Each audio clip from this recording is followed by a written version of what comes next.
terminology. It's important to understand that the Bible is derived of culture when we talk about God's culture, right? Which Bible?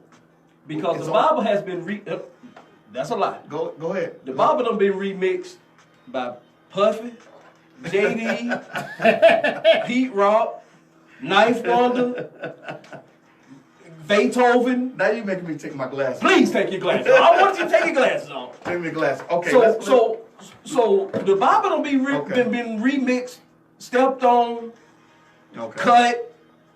I'm using all the terms that everybody can understand. Wow. Okay. Yes. All right. So he said the Bible has been remixed. JD. Okay. Puffy. What is your understanding? Pete Rock. What is your understanding of remix? No. First of all, let me ask you this: have you thoroughly read the Bible? I was raised in the Jehovah's Witness house. Okay. So yes, I have been through the Bible backwards and forwards. Okay. Now that's been a long time. Okay. Okay. It's been a long time. Okay. So yes. So yes, I have been through the Bible. Okay. So the Bible has, according to your understanding, the Bible has been remixed. Yes. I think what you're trying to say is that the Bible has been translated several different ways. Now you can you can make it sound cute as you want. No, that's that's not cute. Translation. The Bible has been translated and transliterated. Okay, transliterated is from language to language, right? In other cultures, there are different languages. There's different concepts that goes with that. So you can't use certain lettering in certain cultures, right? So it has to be transliterated, which means that you go from Yahushua, which is Paleo, then that's translated. Then you go to the modern, which is we have modern Hebrew today, and that's known as vowel points, which in Paleo, it was pictographs. In today's time, you have vowel points. So now you go from Yahushua in Paleo to now a more modern term. It's transliterated to Yeshua. I'm gonna make him break all of this down. I'm breaking it down for you. Yes, I'm breaking it down for you. Yes, sir. Then you go from now what we have more people outside of the Hebrew culture or out of the Hebrew context, meaning what the Bible calls Gentiles, right? So you have all this church being grown that's compiled of Hebrews and Gentiles. Now we fast forward, we're in America. During that day, there was no English language. There was the Greek and the Latin, right? So the Bible has to be translated into Greek, why? Because you got Greek believers coming in. Latin, you got Latin believers coming in. Now you got English. There was no J's during that time, even though you had the Quaker English, which is the 1611 Bible, right? That was the basic English standard, was the 1611. Before that, in the 1500s, you had what's called the Geneva Bible. Before the Geneva Bible, then you had the 1611. Now you're coming into a more modern concept of the English language, which there was no J's. Now you have a basic English that incorporates J's.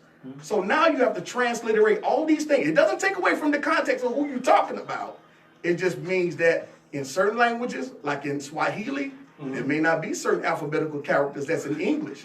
So you can't replace and add those letters because that's not in their context. So how many remixes is that? The Bible, no, that's not remix. Okay, that means that if you speak Spanish, he speaks Russian, I speak German, the Bible has to be transliterated so all of us can understand. Right. Who did this? Of course, man did it. Okay. But that doesn't take away from the validity of it. Does it not? No. Because how is it going to be translated without man?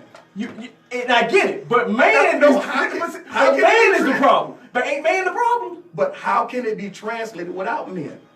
It can't. How did you learn alphabets? It can't be translated without men. But it's susceptible to his.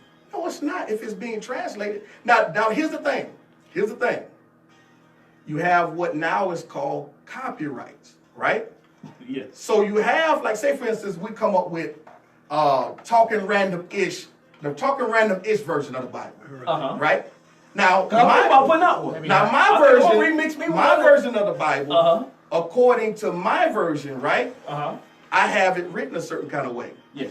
So now you're dealing with copyright violation within America. If you want to come up with a translation of the Bible, it can't be my version because legally, that means it's going to violate copyrights. So what you do? I changed some stuff. You either take away a period. I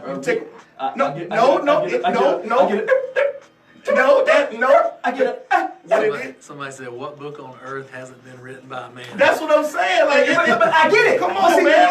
But the problem is man. But it's because, but I'm gonna tell you why I say it. And we got 1 minute, and we're gonna get into what we came here for. This is, hey fellas, now this is not a rap battle. But exactly. But in my barbershop, we get heated, That's good. we get emotional, we get all that. So I don't want y'all to think this is a rap battle. Right. Now, what you said is correct, and what Bible is not written by man, which is yes.